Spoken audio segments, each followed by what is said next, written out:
Well, the Louisiana Shakespeare Company is proud to announce its upcoming production of The Tempest by William Shakespeare. It tells the story of chaos between the main character Storm and real-life devastation from Hurricane Katrina. And here to share more is Jennifer Bouquet. Good morning. Good morning. Thank you for having me. Thank you for joining me. So this is a story that's revamped and retold in a different way. How is this going to be different from the original? Right. So in the original, there is a storm, right, that causes a shipwreck. What we decided to do is we decided to take away the shipwreck part of it, because we here in the Gulf Coast and especially in Louisiana, it's not just about necessarily just Hurricane Katrina. There's plenty of hurricanes that decimate cities. We're very familiar with stories of having our lives tossed about in a storm and then not being able to come back to it.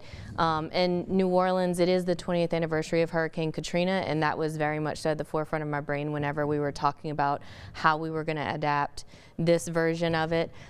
So yeah, it's about love, betrayal, revenge, forgiveness. There's a whole bunch involved in it. Are there any characters, without giving too much away, that people should be looking forward to, or maybe a character that's going to stand out? There are definitely some standout characters. There are definitely some characters. When I talked to my cast about it, I told them, the concept for what it was, and then I told them, who do you know? Like, who are some familiar people that you know that these characters sort of embody? So you will see characters that are very familiar, right, that people here in Louisiana might be used to seeing.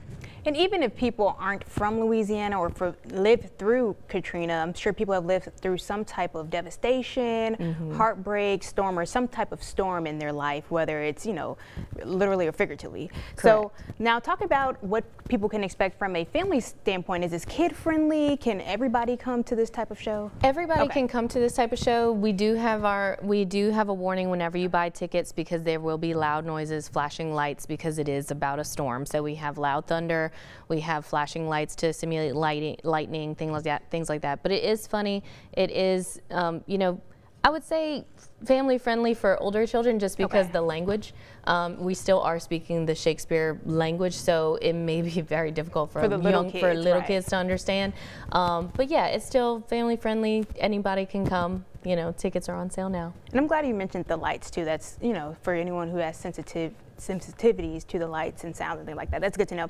Now, talk about the importance of supporting theater in general. Oh my gosh, so it's so important, just because as far as the arts go, it's just, everyone is trying right now. There are so many theaters out there. You have us, you have Playmakers, you have Red Magnolia, 225 Theater Collective, and we're all just trying to do the same thing and give people a creative outlet at all ages, in any sort of way we can. Like, we specialize in Shakespeare, Playmakers does children's theater. We're all over the place, and it's just a way for people to have a creative outlet, to grow and learn, and just have fun in the process. So we really need the support of the community, because that's the only way we can represent and help the community that supports us.